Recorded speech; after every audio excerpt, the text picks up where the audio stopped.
다들 안녕하세요. 프로토 91회차 토신 정보방 환급 인증합니다. 당첨금은 세후 금액인 거 알고 계시죠? 다들 아시겠지만 한 경기 취소되어 당첨금이 반토막 났지만 그래도 당첨 모두 축하드리며 오늘 경기도 분석 시작해보겠습니다. 금일 첫 번째 경기 센트럴 코스트 대 부리람 유나이티드 분석 시작해 보겠습니다. 센트럴 메리너스는 1차전 산둥 원정에서 바코를 막지 못하고 패했다.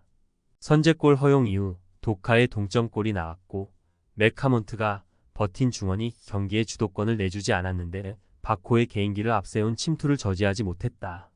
때문에 홈에서 열리는 이 경기를 승리하고 순위를 끌어올려야 한다. 쿠올과 에드먼슨이 경기 내내 공격적으로 경기에 임할 것이다. 부리람은 첫 경기에서 제1리그 우승팀인 고베에 패하지 않았다. 태국 최강팀으로 아시아에서 충분히 경쟁력을 보이는 최근인데 고베 상대로도 밀리지 않는 경기를 했다. 쿨스와 드알로 등이 나선 수비 라인은 상대의 공세를 잘 견뎠고 바르가스의 중원 존재감도 좋았다. 이 경기는 원정이기에 수비에 치중할 수 있다. 접전을 본다. 메리너스는 세트피스에 강한 장신 자원이 대거 포진해 있다. 그러나 원정팀도 드알로와 커티스 굿 등 제공권 장악에 능한 선수들이 있기에 쉽게 흐름을 내주지 않을 수 있다. 두 팀이 90분 내내 접전을 가져가며 승점을 나눠 가질 것이다. 금일 두 번째 경기 포항 스틸러스 대 상하이 하이강 분석 시작해 보겠습니다. 포항은 원정 경기에서 선하에 완패했다. 후반 초반 조르지의 선제골이 나오며 앞서갔지만 안드레 루이스에게 동점골을 허용했고 그 후로 3골을 더 실점했다. 넘버원 키퍼를 데려가지 않았고 로테이션을 크게 돌린 대가가 컸다. 그래도 그 이후 리그 연승을 통해 어느 정도 분위기를 끌어올렸다. 안재준과 김인성을 비롯해 조르지 등 공격진의 컨디션이 나아진 점도 눈에 띈다. 하이강은 1차전 홈 경기에서 말레이시아 챔프인 조호르 다룰 탁짐에 승리하지 못했다. 전북 출신으로 한국 팬들에게도 익숙한 구스타보의 골이 터졌고 홈에서 경기를 유리하게 풀어갔지만 결승골이 터지지 않았다. 오스카와 바르가스 등이 나선 공격진의 침투는 위협적이었지만 브라우닝 쪽에서 수비 실수가 있었다. 포항의 승리를 본다. 중국 리그 1위 팀인 하이강이지만 원정에서 포항을 상대하는 건 부담이 될 수 있다. 특히 최종 수비가 발빠른 상대의 공격수 제어에 어려움을 겪기에 김인성과 정재희, 안재준 등이 경기 내내 스피드를 앞세운 돌파로 원정팀 수비에 허점을 파고들 수 있다. 금일 세 번째 경기 가와사키 대 광주FC 분석 시작해 보겠습니다. 가와사키는 첫 경기에서 한국 최강팀인 울산에 승리했다.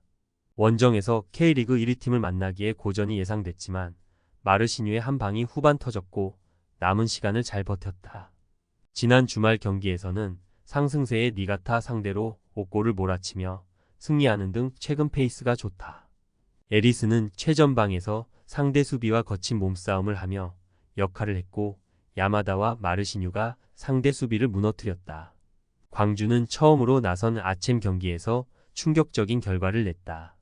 일본의 강호인 마리노스를 홈으로 초대했는데 해트트릭을 기록한 아사니를 비롯해 5명의 선수가 골맛을 보며 대승했다. 이정효식 닭공이 제대로 통한 경기였는데 정호영과 박태준, 오우성 등의 활동량 넘치는 공격 가담이 인상적이었다. 상위 스플릿 진출이 좌절되긴 했지만 잔류 경쟁에서는 앞서 있고 이번 원정에 전력을 다할 수 있다. 가와사키의 승리를 본다.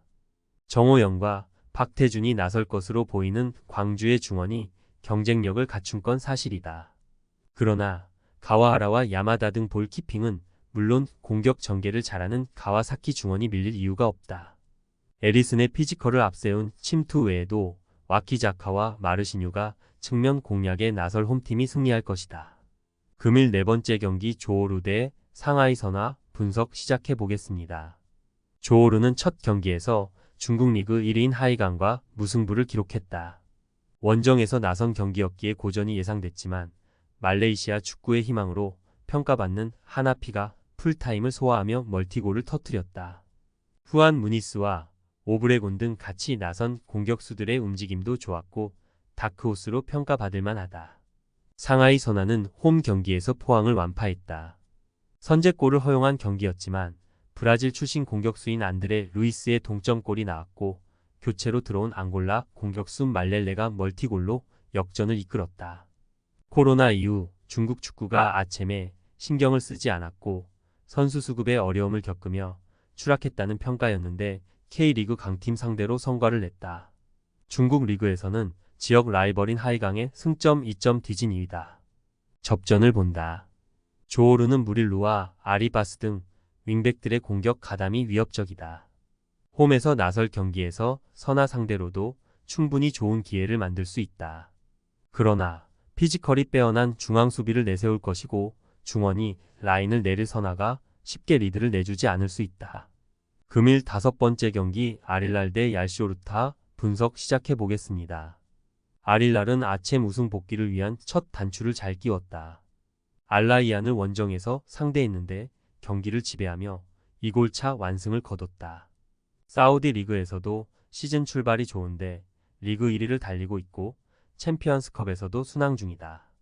경기당 3골 이상을 뽑아내고 있는 엄청난 화력인데 알도사리와 말콤, 미트로비치의 삼각 편대가 상대 수비를 몰아치고 있다. 알시오르타는 이번 아챔 초반 일정이 가장 타이트하다. 첫 경기에서는 알라스르를 만났고 2차전은 사우디 최강인 아릴라를 원정에서 상대한다. 때문에 승점 추가를 위해 무리하게 라인을 올리기보다 최전방에 나설 마와스를 제외한 선수들을 수비적으로 포진시킬 것이다. 아릴랄의 승리를 본다. 서아시아 최강팀을 원정에서 상대할 알시오르타가 공격 의사를 보이지 않으며 텐백으로 나설 수 있다.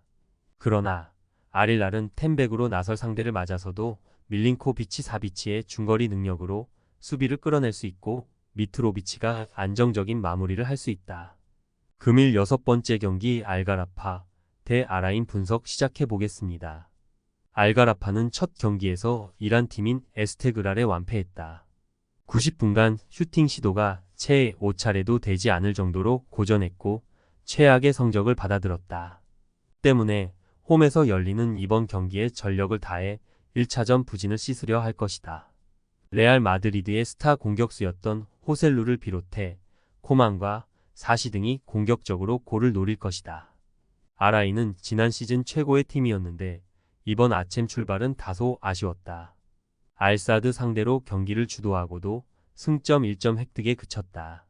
선제골을 허용하는 등 어려운 경기를 했다.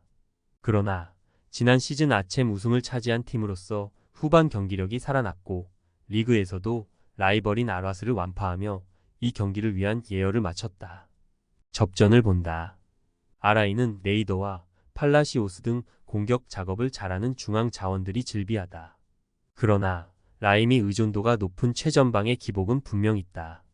아라인 역시 호셀루를 앞세워 골을 노릴 홈팀 상대로 공격 일변도로 나서긴 어렵고 두 팀이 승점을 나눠 가질 것이다.